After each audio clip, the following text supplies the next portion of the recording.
Magandang buhay malayang puso. Ayan, nandito na naman po tayo pang magchika-chikahan. Totoo nga ba talaga mga kamalayang puso itong 32 million na supporter ng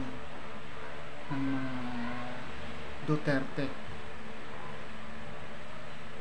Paisip ako mga kamalayang puso kasi baka nga totoo kaya talaga. Ito yung lalaro sa isip kung totoo nga ba talaga to o guni-guni ko lang. Pero nag-iisipan ko mga kamalayang puso. Unahin po natin yung Duterte loyalists. Talagang pinakikita ng mga Duterte yung mga nagsisigawan na kababain ang Pangulo ng Pilipinas. Protektahan ang pangalawang Pangulo ng Pilipinas. Pababain at protektahan. Yun yung mga linyahan ng mga Duterte supporter ng kamalayang puso. At itong grupo ng TUGC na may 8 million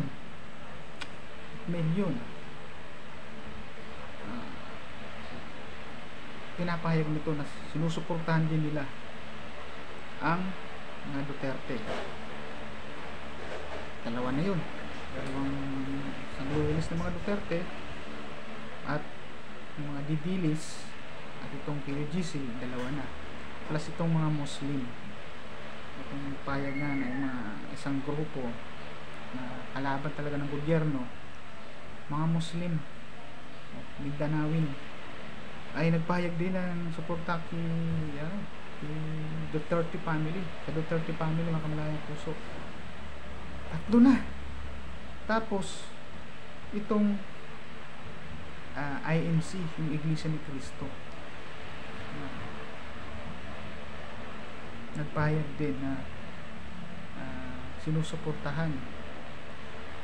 Kumbaga, nagpahayag sila na yung sinasabi ni PBBM na huwag nang bigyan pansin itong pag-impeach sa pangalawang Pangulo dahil aksaya lang sa oras, aksaya sa pera, ay sinasang-ayon ng INC. Ibig sabihin, suporta to kay BP Sara, yung naasin na 32 million. Maaari nga ba? Pwede, pero depende mga kamalayang puso. Tuloy yung talagang naisip ko, pwede pero depende. Kasi wala naman pong magtatago sa katotohanan. Wala pong bahong hindi sumisingaw. Walang kaplastikan, pagkukunwaring pagmamahal sa bayan na hindi nabubunyag. Ito na nga, ang bilis nga ng panahon, ang bilis nga ng karma yung bad karma mga kamalayang puso. Nangyayari na sa kanila mga kamalayang puso. Nangyayari na. Bakit?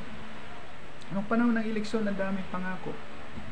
Baka nandun yung 32 million sinasabi nila, hindi ko ina-assume, hindi sinabi nila.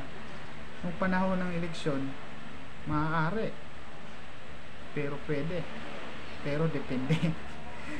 Maaari, pero depende ang panahon ng eleksyon. Pero ngayon, nandito na yung karma Hindi naman talaga totoong pagsilbi sa bayan ang gustong mangyari, diba? Kundi pagkuha lang ng pwesto, yun lang, pang sariling interest. Ito namang mga sumusuporta sa kanila, tingnan mo naman, ay talaga namang mga relihiyon na talagang masasabi natin kilala din dito sa Pilipinas. Ngunit sa konstitusyon din naman natin ang relihiyon ay hiwalay dapat sa usapin ng pamamahala ng gobyerno. Totoo naman yun. Nasaan naman yung mga kamalayang puso. Pero, may pero pa rin yun. Yun nga, pwede pero depende. Kaya may pero. Pwede pero depende. Peace out.